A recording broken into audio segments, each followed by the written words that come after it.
3rd grade, I teach a Washington, D.C. unit. I don't think we mentioned on our tour we had a police escort all the way. You did? Yeah. Cool. Motorcycle in the front with a red light flashing, and every bit of the intersection they had it barricaded, and there was a police car behind us with a siren on. That's awesome. We went right through stoplights, so it's car was black or white or red or green or whatever color they were. Geez, so they put a lot of work into Absolutely. people to get all of that set up on this side and that side. Plus, they had numerous volunteers. Oh yeah. They had nurses, That was, EMTs. They had a photographer That you They're- mean that went with you, or that that went showed with up us. with No, you? that then? went with us they from rode Cedar with us in the Rapids. bus. Oh, One of the stewardesses had a son in the Marines, and she went in as a guardian for somebody. And I mean, they really, it's very, very well organized. well, the that was Eastern the Iowa- 25th one they've done. That's correct. See, we were actually 2 hours late getting in, so they had to jam all that, and they did a real good job of it. Jam all those, that we didn't miss anything. That's good. And actually losing 2 hours they could have said, let's just miss one, but they didn't. They took a toll on them. Mm-hmm. So does that go directly to Patty? I can send it to her. Oh, that's what I thought she wanted. I Yeah. don't know. Yeah. And we only had one glitch in the whole thing. What? Somebody didn't pack their medicine. Oh, yeah, yeah. Hey, I want to correct that. When I found my needles, I had them in a little Ziploc bag. This one was in there with needles. I had it all the time. He thought he was without it. Well, he was without it if he didn't take it. Yeah, he was without it. No, it was there, but I just forgot putting it in with the needles. Oh my It was kind of hit in gosh. with the needles. I was looking at the envelope. Forgot I put it in. I actually put it in a good place if I kept it upstairs. Wow. Yeah, that's what I said. So Yeah. did you Yeah, have I'm to bring gonna it to tell the you. airport? Yeah. Yeah, I brought it to the airport thinking he was going to have to take a shot. Brought the insulin that's and all a right. needle. It all worked out, didn't it? Yeah, it did.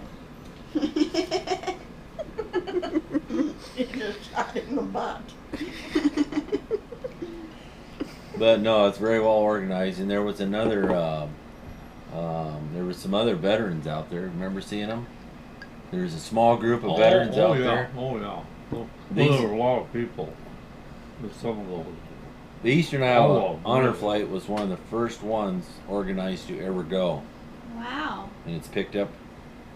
Different They states. go in the 2 months in April and May. April, May they try to, And then September and October.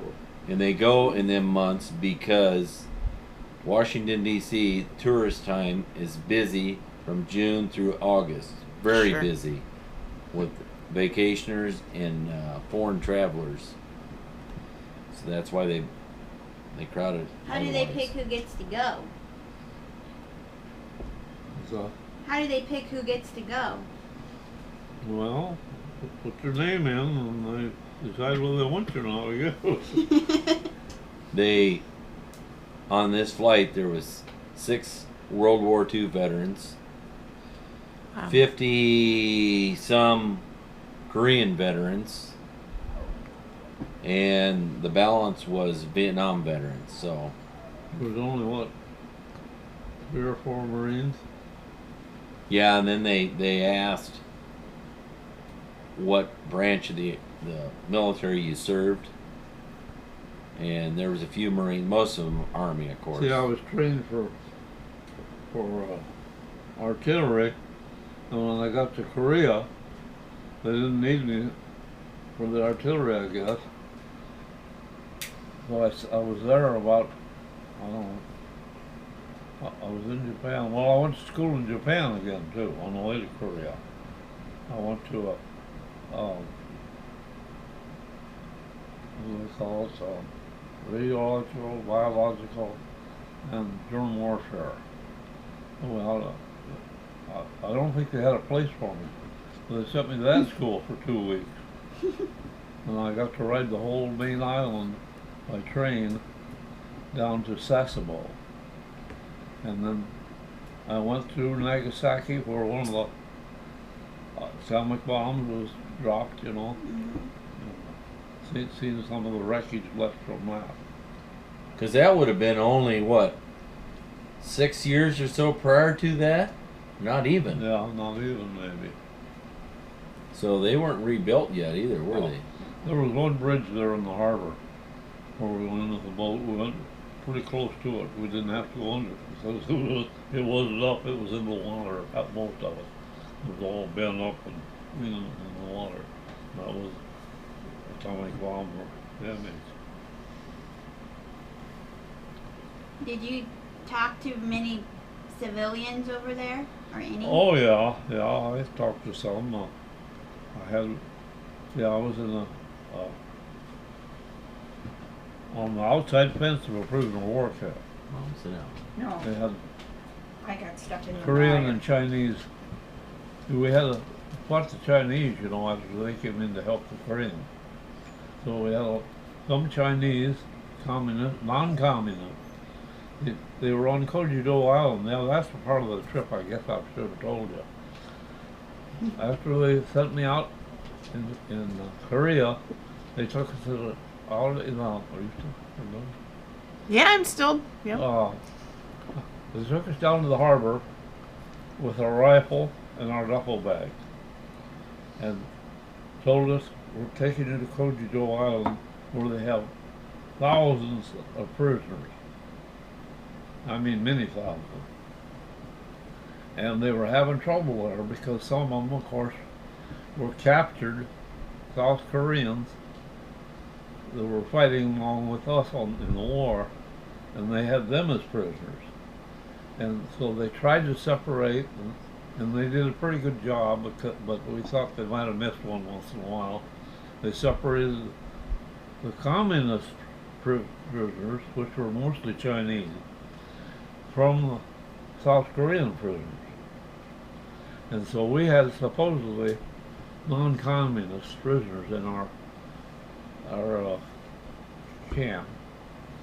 And when we arrived there, they were going to take me out on a landing craft into the open ocean about 70 or 80 miles to this island. Well, we sat there in the landing barge all day long, sitting on a duffel bag with my clothes and my rifle. And we sat there all day long, and we thought, well, when's this going to happen? And I wasn't looking forward to riding across open water in a little bitty thing like that. Anyway, they come and said, well, we changed our mind.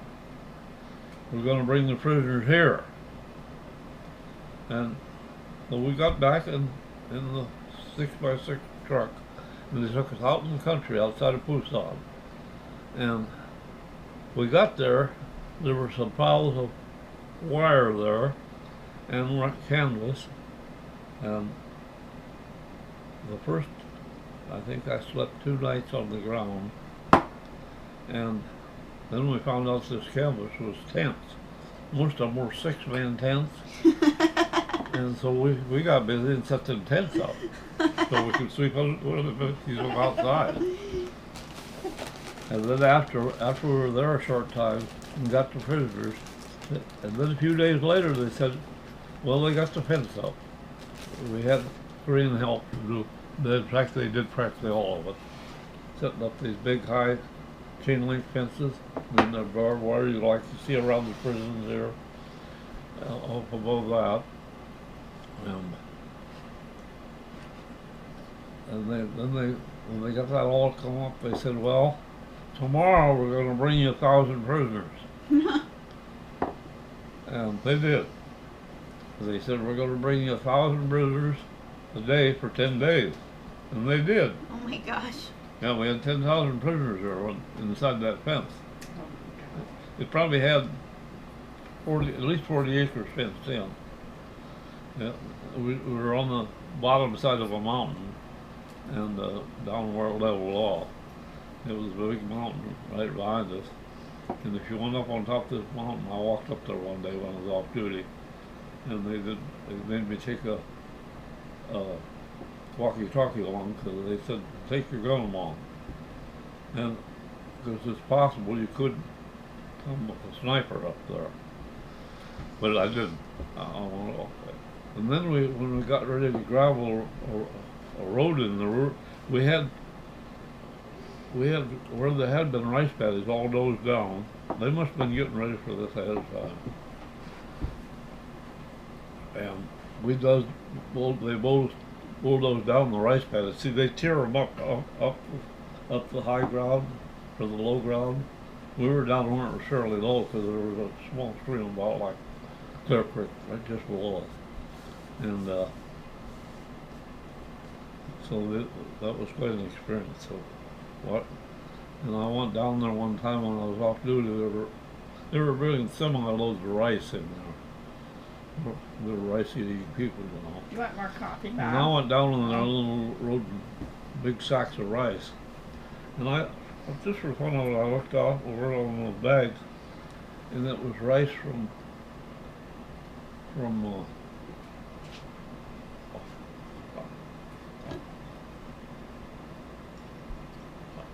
Arkansas. Yeah, the rice had been grown in Arkansas and shipped over there by the semi-load.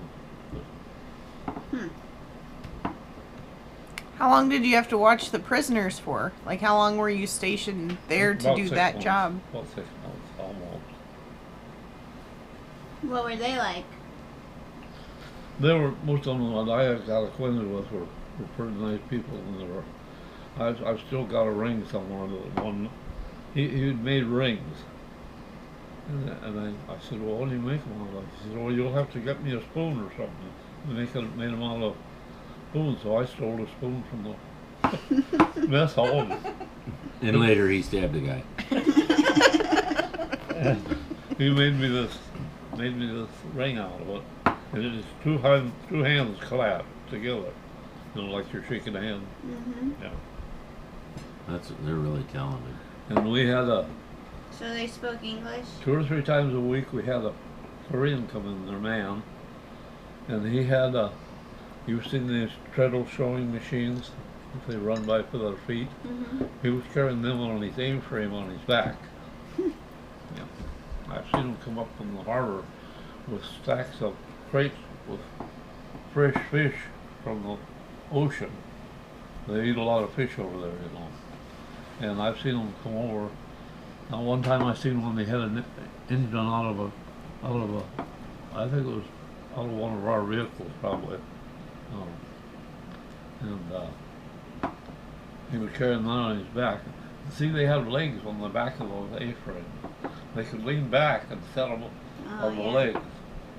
And I watched them one time. Of course, they stopped when they had that much weight. They'd stop once in a while because they were quite a load. And I've seen them when they got ready to step back into that A-frame.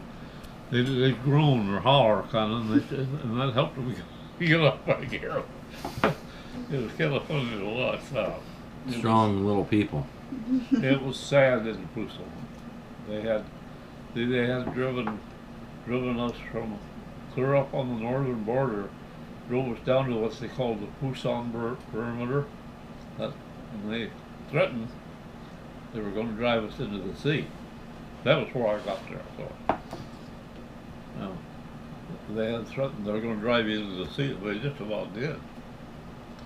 They set up that perimeter around Pusan. And we got more artillery and more airplanes, and the Navy helped too. Shell we drove clear north again after that, you know. And they set up that 38th parallel that still divides North and South Korea. How did you separate the prisoners from your Well, allies? they did that supposedly before they got there on the island. From your allies to the North Koreans, I guess. Yeah. I mean, how do you tell them apart? Because they're all the same people, really. Yeah, that's right.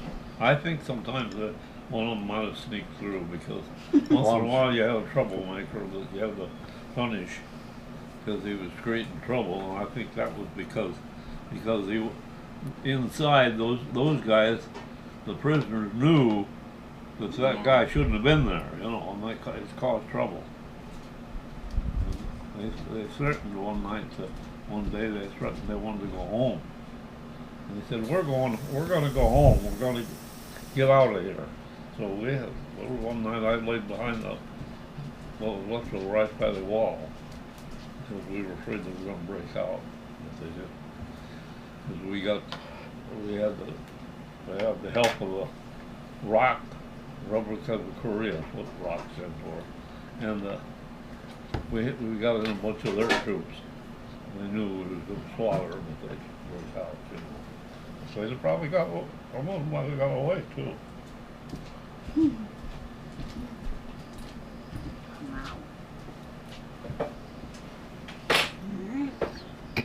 Did you get some kind of furlough or something while you were over there? I turned down R&R, we call that R&R, rest and recuperation. I could have went back for I think it was 3 or 4 days to Japan on leave, you know. Yeah, I turned it down because I knew I was going home shortly, so I turned it down. I didn't go.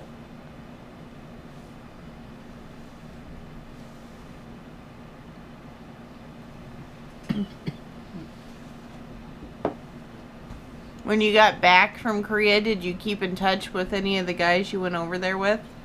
Oh, I corresponded with one, Nicholas. He was in North Scotland, Alaska for a while, but then I don't know, we kind of quit doing that. I don't know. Was there anybody from the area that was? Yeah. Was it Bob? Zach? Bob Zach was from Yeah. up west for sure, and right. He didn't go with us up to Korea. I could have went. I should have done it.